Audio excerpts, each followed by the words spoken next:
Assalamualaikum warahmatullahi wabarakatuh. Apa kabar anak-anak pintar? Masih bersama Bu Hani. Kita akan belajar tema 2, subtema 2 pembelajaran ke-1, bekerja sama mencapai tujuan.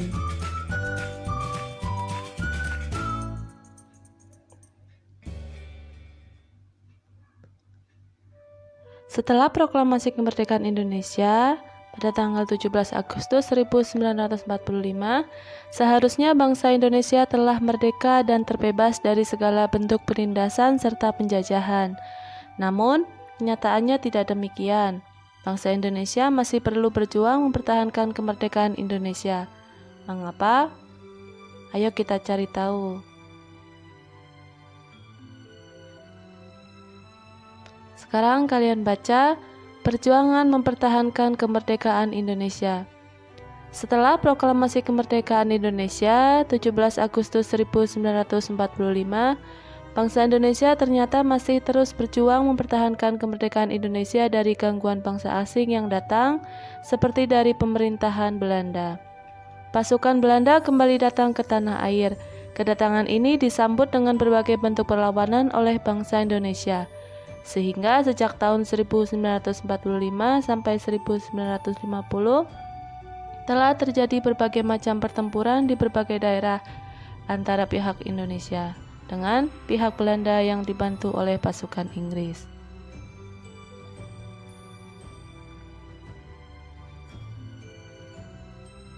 Kemudian bagaimana perjuangan bangsa Indonesia dalam mempertahankan kemerdekaan Indonesia di berbagai daerah?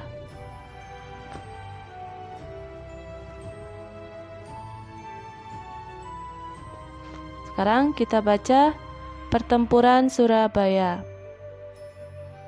Pada tanggal 25 Oktober 1945, tentara sekutu yang dipimpin oleh Brigadir Jenderal Malabi,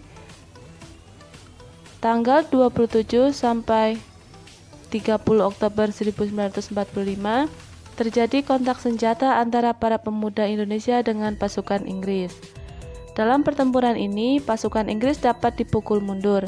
Bahkan, puncak dari pertempuran tersebut adalah terbunuhnya pemimpin pasukan Inggris, Brigadir Jenderal Malabi. Pada tanggal 9 November 1945, Inggris mengeluarkan ultimatum yang berisi semua pimpinan dan orang Indonesia yang bersenjata harus melapor dan meletakkan senjatanya di tempat yang ditentukan dan menyerahkan diri dengan mengangkat tangan. Namun, ultimatum tersebut ditolak oleh pihak Indonesia. Pada tanggal 10 November 1945, terjadi pertempuran yang sangat dahsyat. Pasukan Inggris menggempur Surabaya dari darat, laut, dan udara. Peristiwa 10 November ini diperingati sebagai Hari Pahlawan.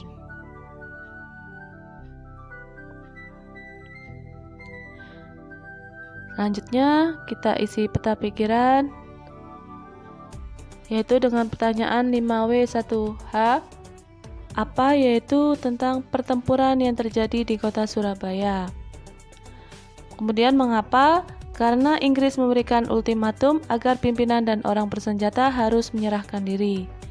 Siapa? Yaitu pemuda Indonesia dengan pasukan Inggris. Bagaimana? Yaitu terjadi pertempuran yang sangat dahsyat. Kapan? Pada tanggal 10 November 1945, di mana yaitu di Surabaya.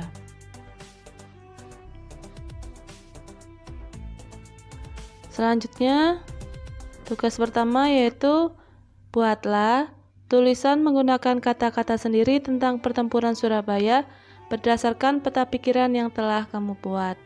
Gunakan kalimat yang efektif. Silahkan kerjakan di bukumu. Selanjutnya, untuk mengembangkan peta pikiran menjadi sebuah tulisan, maka perhatikan terlebih dahulu ciri-ciri kalimat efektif. Yang pertama yaitu memiliki unsur penting atau pokok, minimal unsur subjek dan predikat. Kemudian menggunakan struktur bahasa yang tepat, memenuhi kaidah ejaan yang berlaku, dan menggunakan pilihan kata atau diksi yang tepat dan sesuai kebutuhan. Kalimat efektif adalah kalimat yang mengandung gagasan pembicara atau penulis yang terdiri atas kata-kata yang mempunyai unsur SPOK.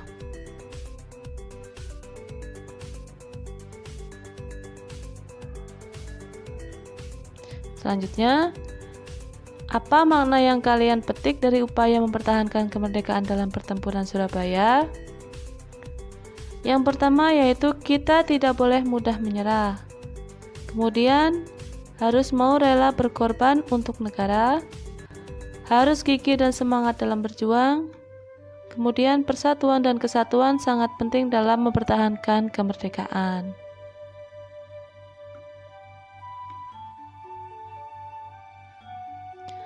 Pertempuran Surabaya adalah salah satu dari sekian banyak upaya yang dilakukan oleh bangsa Indonesia dalam mempertahankan kemerdekaan Indonesia.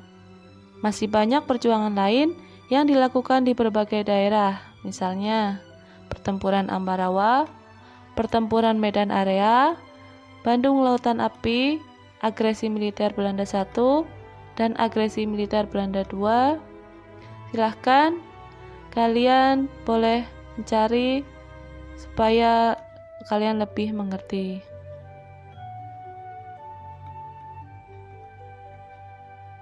Selanjutnya, tahukah kamu bahwa perjuangan dalam mempertahankan kemerdekaan Indonesia dilakukan dengan berbagai strategi dan disesuaikan dengan kondisi daerah masing-masing. Selain itu, persatuan dan kesatuan merupakan hal yang sangat penting dalam mempertahankan kemerdekaan dan keutuhan negara Kesatuan Republik Indonesia. Setelah kalian belajar tentang mempertahankan kemerdekaan Indonesia, coba sekarang kalian amati ciri-ciri hewan berikut dan ciri-ciri tempat tinggalnya. Ada cicak, itik, ikan, dan ayam. Apa ciri-cirinya? Coba kita tuliskan hasilnya pada diagram. Yang pertama, ciri-ciri ayam yaitu bertelur, berbulu, memiliki paruh, memiliki jengger, kaki sepasang yang ramping dan bersisik. Kemudian habitatnya yaitu di lingkungan darat seperti hutan, sawah, dan kebun. Kemudian bebek atau itik, ciri-cirinya yaitu memiliki paruh, sayap, berbulu, kaki berselaput, dan bertelur. Habitatnya seperti sawah, kebun, danau, dan rawa. Kemudian ikan, ciri-cirinya memiliki sirip, bernapas dengan insang, memiliki sisik, dan bertelur. Ciri habitatnya yaitu di lingkungan air. Kemudian cicak, ciri-cirinya bertelur, dapat merayap, dapat melepaskan ekor, dan merupakan pemakan serangga. Ciri habitatnya yaitu di darat, biasanya terdapat pada dinding atau atap. Selanjutnya, penyesuaian diri hewan untuk memperoleh makanan. Hewan akan menyesuaikan bentuk tubuhnya untuk memperoleh makanannya. Khususnya bentuk mulut, contohnya pada serangga, akan memiliki bentuk mulut yang berbeda-beda sesuai dengan fungsinya. Contohnya belalang untuk menggigit, lalat untuk menjilat, kupu-kupu menghisap, dan nyamuk untuk menusuk, maka memiliki bentuk yang berbeda. Selanjutnya, pada paruh burung, juga setiap burung memiliki paruh yang berbeda-beda. Pemakan daging biasanya memiliki paruh yang kuat, tajam, dan melengkung. Pemakan ikan bentuknya panjang dan berkantong. Silahkan yang lain kalian baca sendiri.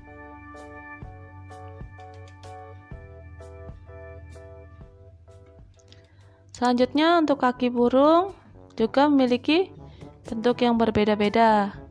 Antara burung pejalan, perenang, dan pemangsa juga berbeda. Silahkan kalian amati.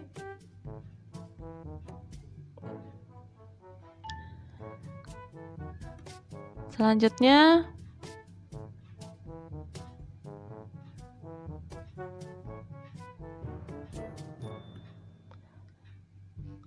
penyesuaian diri hewan untuk melindungi diri. Mereka akan melakukan perlindungan diri jika bertemu dengan musuhnya dengan cara yang pertama yaitu kamuflase. Contohnya yaitu pada bunglon. Bunglon ini akan menyerupai dengan tempat yang ia singgahi, sehingga dia akan dapat melindungi diri dari musuhnya. Kemudian dengan cara mimikri, lalat bunga ini akan menyerupai lebah ketika dia ingin menghisap madunya. Selanjutnya autotomi. Contohnya pada cicak, ketika ia bertemu dengan musuh maka ia akan melepaskan ekornya. Kemudian juga ada hewan yang mengeluarkan kelenjar bau. Contohnya pada walang sangit. Ketika bertemu dengan musuh dia akan mengeluarkan bau yang tidak enak.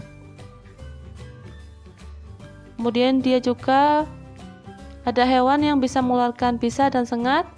Contohnya yaitu ubur-ubur dan anemon. Terdapat di laut. Kemudian penyesuaian hewan terhadap kondisi yang ekstrim. Contohnya di gurun, yaitu binatang unta. Dia memiliki punuk untuk cadangan makanan, ususnya juga panjang. Kemudian memiliki bulu mata dan hidung untuk melindungi dari pasir. Kemudian di kutub ada hewan penguin. Maka hidupnya dia berkelompok, memiliki rambut yang tebal, memiliki cadangan lemak, dan warna punggungnya hitam untuk menyerap cahaya matahari. Sekarang, tugas yang kedua, berdasarkan pengamatanmu, catat ciri-ciri khusus hewan tersebut berdasarkan habitatnya. Kemudian, tulis dan laporkan kepada gurumu minimal 10 hewan.